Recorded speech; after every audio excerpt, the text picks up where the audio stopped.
Assalamualaikum warahmatullahi wabarakatuh. Hello everyone. Welcome back to Matsasuba online science lesson with me, Emi Fardatin. Well, before we start, let's say the dua together. Bismillahirrahmanirrahim. Raditu billahi rabba wa bil islami dina wa bi Muhammadin nabiyya wa rasula. Rabbi zidni ilma warzuqni fahma waj'alni min ibadika sholihin. May Allah let our heart be filled with light and insight and knowledge and understanding. Amin. Baik anak-anak, pada pertemuan kali ini kita akan membahas tentang materi sambungan dari yang kemarin ya, yaitu berjudul pola interaksi makhluk hidup.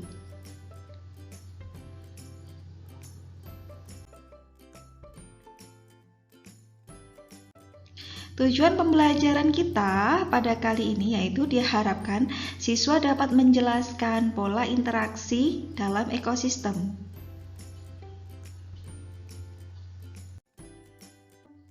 Baik, bentuk pola interaksi dalam ekosistem itu dapat berupa yang pertama ada pola interaksi netralisme, lalu ada pola interaksi predasi, pola interaksi kompetisi, pola interaksi antibiosis, dan yang terakhir pola interaksi simbiosis. Nah, di sini ditunjukkan bahwa pola interaksi simbiosis itu ada 3 macam. Ada simbiosis mutualisme, komensalisme, dan parasitisme. Baik anak-anak, kita bahas satu persatu. Yang pertama untuk pola interaksi netralisme. Pola interaksi netralisme yaitu yang dimaksud di sini adalah pola interaksi yang tidak saling mengganggu, tidak saling merugikan, dan tidak juga saling menguntungkan meskipun hidup di habitat yang sama.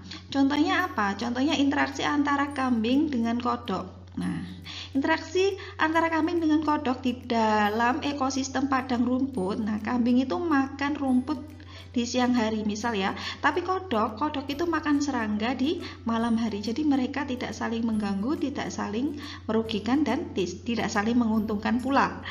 Kemudian contoh yang lain ada interaksi antara kucing dan kupu-kupu yang berada di sebuah taman yang sama.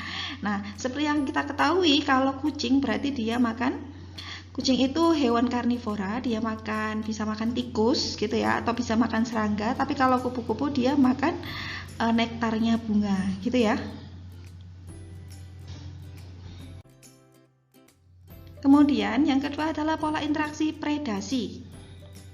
Apa sih pola interaksi predasi? Nah, pola interaksi predasi itu interaksi yang terjadi antara pemangsa ini kita sebut predator, dengan mangsa. Mangsa itu berarti yang dimangsa, yang dimakan ya. Jadi di sini dalam pola interaksi predasi ada istilah predator, ada peristiwa predator, dan predator ini memangsa atau memakan hewan lain. Contohnya, nah, misalnya ya pada ekosistem sawah. Nah, pada ekosistem sawah itu ada tikus dan ular. Nah, di sini ada tikus dimakan ular di sawah. Berarti tikus sebagai mangsa dan ular sebagai pemangsa. Kemudian pada ekosistem padang savana misalnya ada zebra dengan harimau, zebra dan rusa. Nah, zebra dan rusa ini dia sebagai mangsa. Zebra dan rusa akan dimakan oleh harimau atau singa yang notabene-nya sebagai predator atau pemangsa.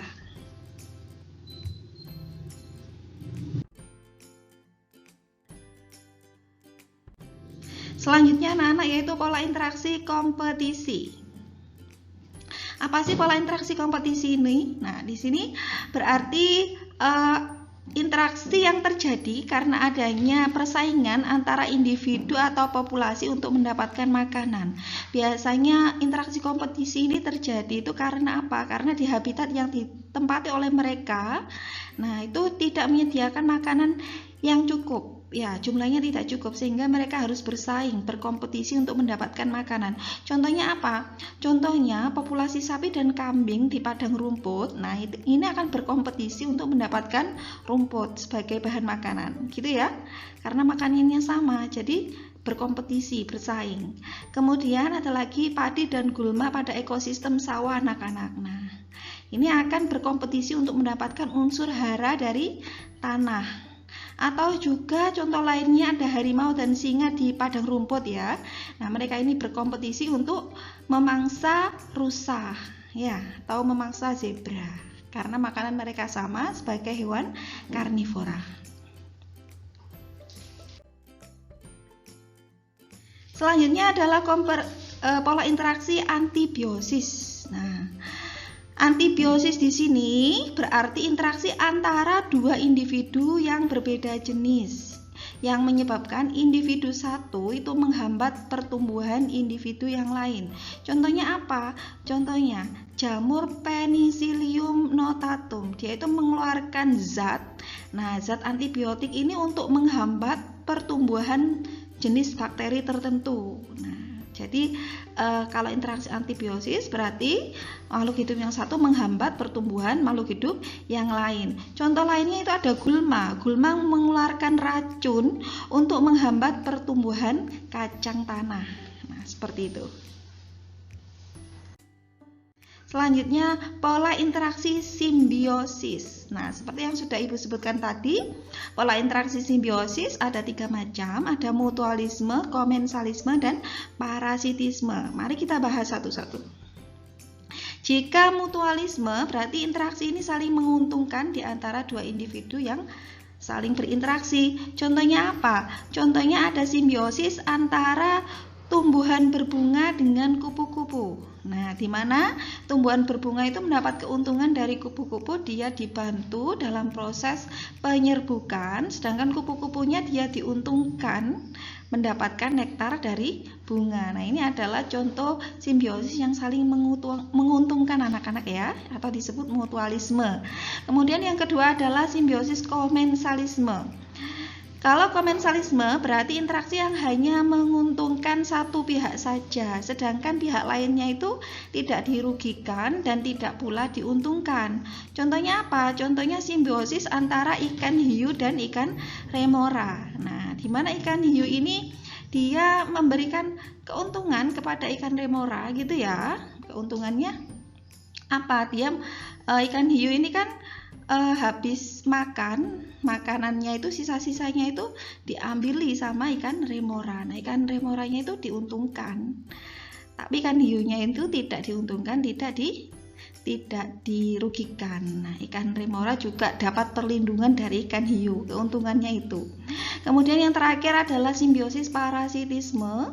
Parasitisme berarti interaksi yang hanya menguntungkan salah satu pihak saja dan pihak lainnya itu dirugikan. Yang dirugikan disebut inang ya. Kemudian yang diuntungkan disebut parasit. Contohnya apa? Contohnya adalah simbiosis antara benalu dengan tanaman inangnya. Jadi si benalu ini dia menyerap unsur-unsur hara pada tanaman inangnya sehingga lama-kelamaan tanaman inangnya ini mati karena unsur haranya, nutrisi yang ada di dalam tubuh inang itu diserap oleh benalu.